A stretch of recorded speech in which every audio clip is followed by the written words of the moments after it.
Greetings, friends. Hello. You're special. What does that mean? It means you're special. Oh, you mean that in a nice way, not I like do. interesting or No, no, something. no.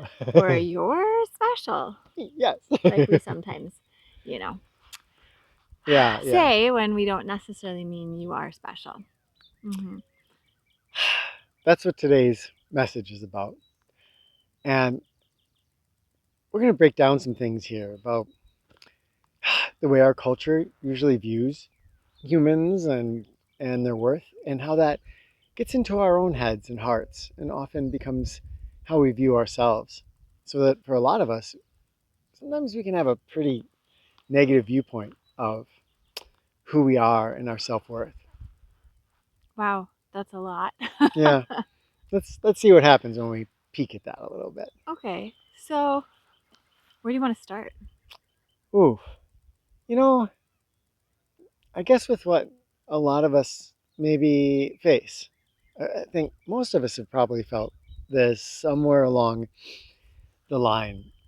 And if we look carefully at our cultural training, well, just checking out the wind here, we might find that, oh, steady, we might find that It's always windy on it's ridgetops. always windy on Richmond. We might find that to a greater or lesser extent, it's there in almost all of us. And I think for me, the more I move through life and look at just myself, my self concept, the more I can see, oh, yeah, these cultural definitions of who we are and what we are and our value are kind of ingrained in there. And it takes a little work to undo them. Yeah, sometimes I find myself thinking about, I guess you could call it primitive cultures, although I don't think of primitive cultures as primitive in the sense of primitive. We kind of need to redefine what primitive means. Uh, but I find myself thinking about maybe groups of people who lived in smaller, closer knit communities and what value meant. I think of the Amish sometimes, Mm. and I wonder if they struggle in the same way as we quote English. That's what they call us. Bless you. Thank you. What what they call us English do in that it seems a lot of times within that kind of culture that our meaning isn't based on the same things as we base it on in our current American or standard kind of modern culture. And I wonder what life feels like to those people. Do they question their sense of who they are and where they fit and what their meaning is? Are they valuable or not? Or do they just feel like, yes, I'm a part of this and I have, you know, in a weird way, it can sound kind of, bad. Well, I have my role or I have what I do, right? But in some ways, I also wonder if that's just kind of reassuring in a way. Maybe there's Mm-hmm. less anxiety about what am I supposed to be doing and what's making a difference and who am I really, and more just here, you're with us. Yeah, I think, I'm going to use this word traditional cultures. If we look at some cultures that, what I mean by that is cultures that, so anthropologically, we, started all as hunter gatherers, and then arguably we moved, there's a transition there into agricultural states, and then into the industrial kind of world that we Mm. experience now. And we can make the mistake, I think, of thinking that the human experience is the same through all of that. We're just doing different things. Mm-hmm. But we all know, if we look carefully, a child that grows up in one circumstance is going to have a different life experience than a child growing up in a different circumstance. And culturally, too, we grow up in a culture, and that gives us a life experience. So we went, arguably, and it's hard to tell the further back we go, but from clan or family systems where we made it through. You think about our ancestors, and we've written this in some of our books, right? So, no 911, no rifles, no um, heating or air conditioning, through huge climate fluctuations, through ice ages, through megafauna, life as a hunter gatherer. We really had to cooperate in order to get through those challenges. And in that cooperation, at least we could imagine that there's more of a valuing of each person kind of as they are and as they unfold. Again, we don't know this for sure, but that level of cooperation, it takes something. And every person in that clan or that family group, that tribe, everybody has their own gifts.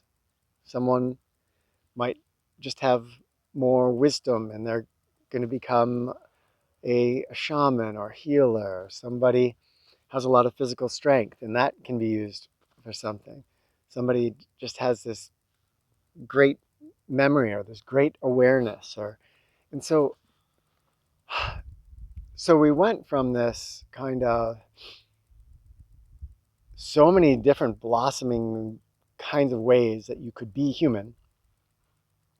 And then comes agriculture.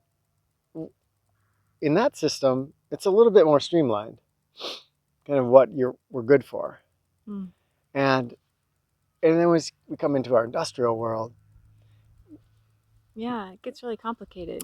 Yeah, there's many choices that we tend to have in front of us, but they all share a productivity. And we tend to value or consider somebody valuable when they are producing. So you take that wisdom person. Yeah. And, there may be a time when that wisdom person could share their wisdom with 5, 10, 15 people, the people in their clan. And that was greatly valued right there.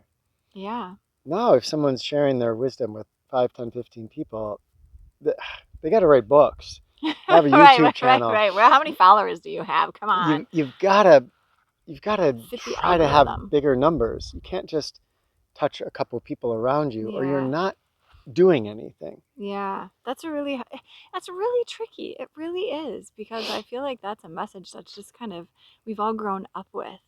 And I feel like I think what this message is about is coming back into that.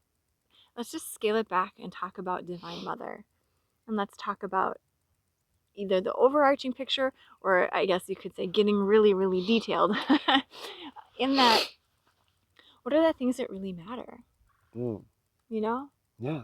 And if I look at myself as an entity just on the planet or in the solar system or in the universe, I can be really tiny, but in a way, if I think of it as not mattering, like I don't really matter, at the same time, I feel like I matter equally as much as any other thing then.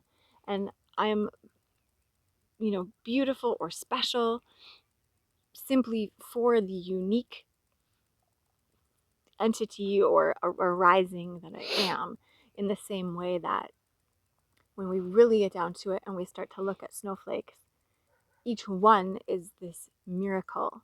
Mm. Or we could take the kind of standard cultural modern world approach and it's like, yep, snow. I don't know, Yeah. and it's like, what does a snowflake have to do these days in order to be beautiful? In order to be recognized and not to be lumped together as snow. You know what I mean? I think there's these different ways, and I think for Divine Mother, we are each that beautiful crystal that's its own alignment, and there's not a need, at least with when we were talking kind of divinity or whatever else name we want to put on it, there's not a need to have to be, we're not asking the snowflake to be more than it is. We're not asking the maple tree to be more than it is, or, the stream or whatever.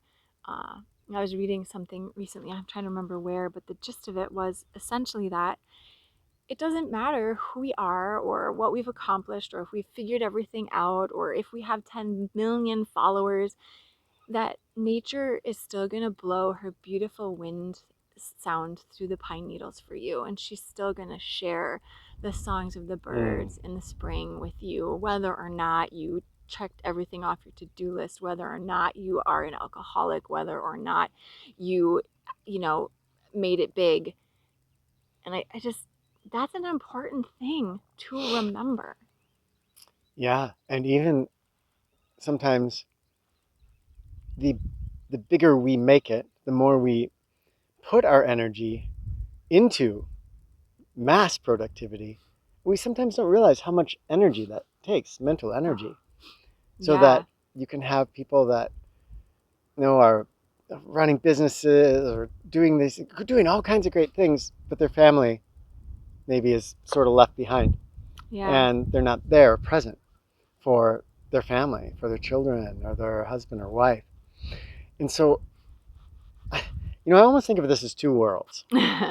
And the first world we're talking about is the world of everyday life, where arguably there has to be, even if we live in a monastery, some amount of quote productivity. Someone has to cook the food or gather the food or something. We want to eat, we want Right. to sleep, we probably, right, want to take care of ourselves and our surroundings.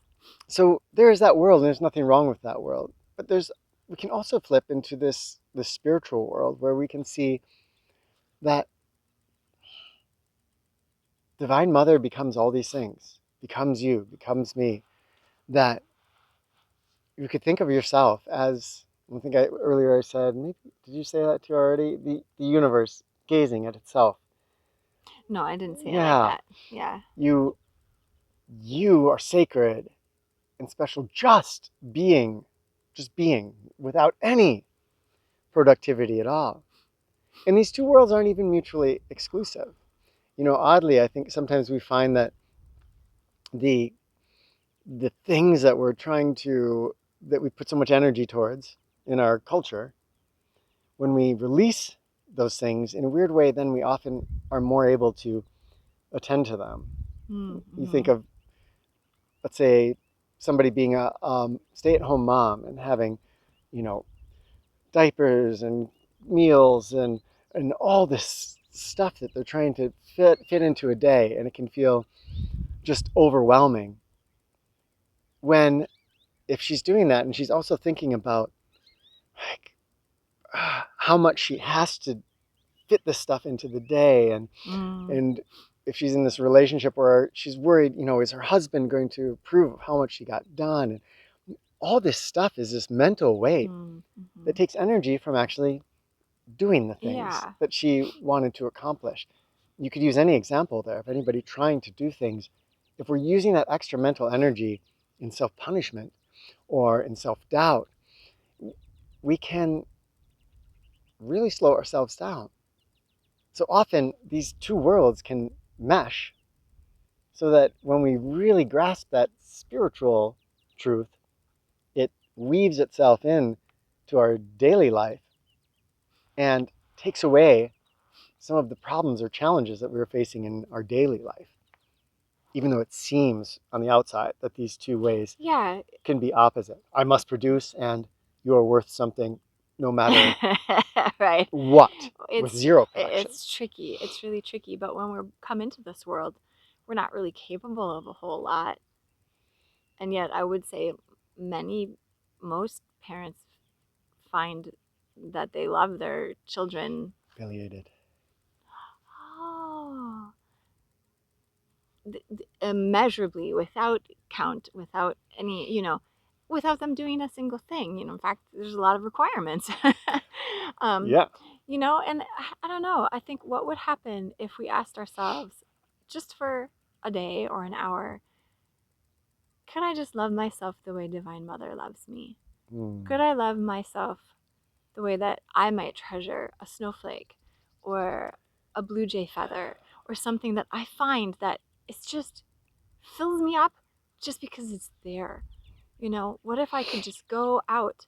Maybe it'd be easier in nature and just be. And you have this exercise sometimes that you encourage people to do, which is uh, kind of a blending where you invite people to go be in nature, and instead of thinking of yourself, like, here I'm a human, and that you just think, I'm a part of the landscape.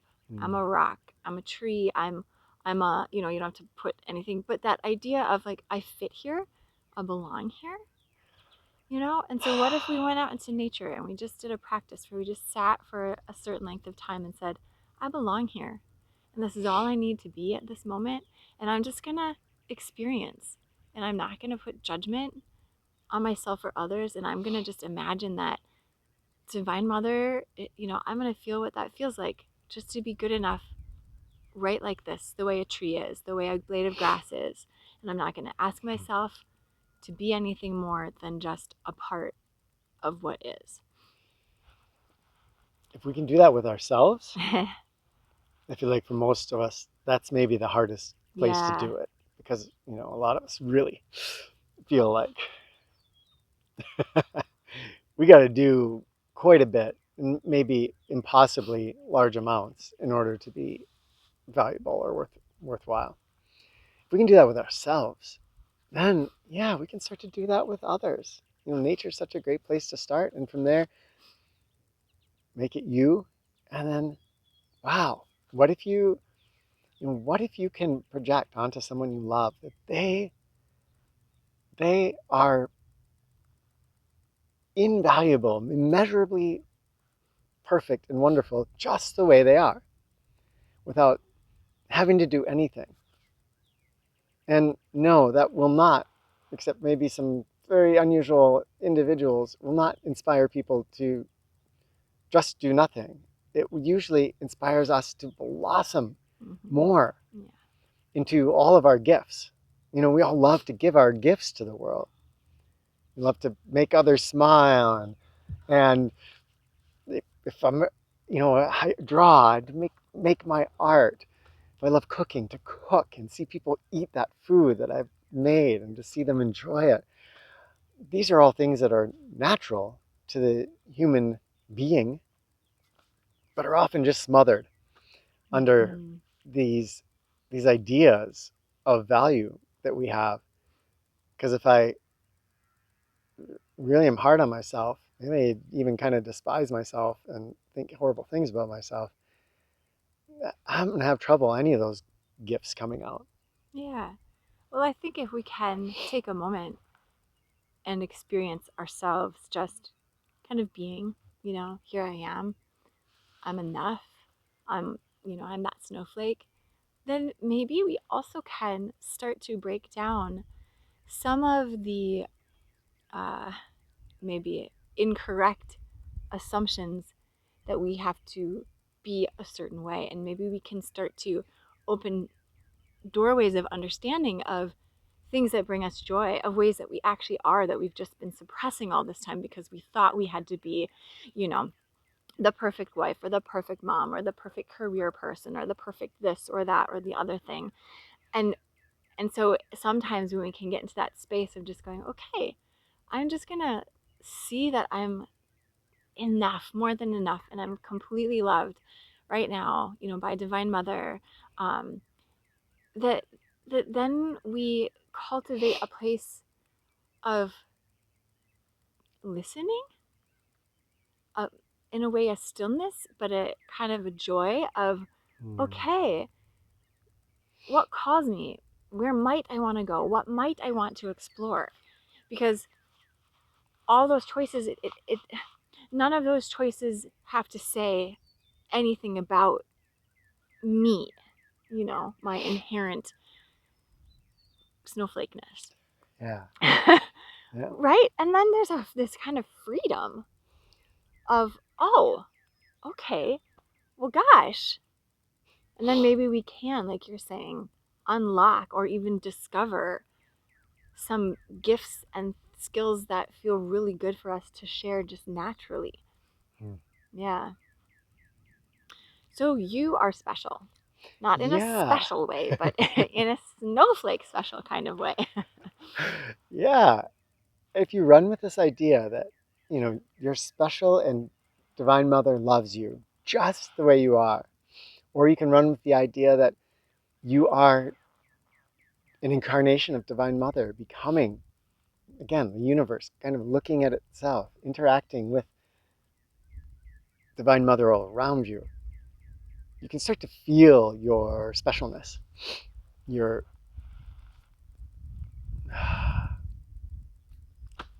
we're lacking a lot of words in this language, aren't we? Words are challenging because they don't really It's convey the full just, meaning. yeah, this beingness of where you just are and you feel the wholeness of being without having to do a thing, just being. Run with It's it, play tough. with it. Yeah. I think it's tough because of all of our conditioning that says, "Oh, okay, well, that sounds nice, but Yeah. Yeah, yeah." it's tough, but So, it's worth exploring. yeah, it is. It's kind of some of the most challenging work in a way, but also really, really fruitful.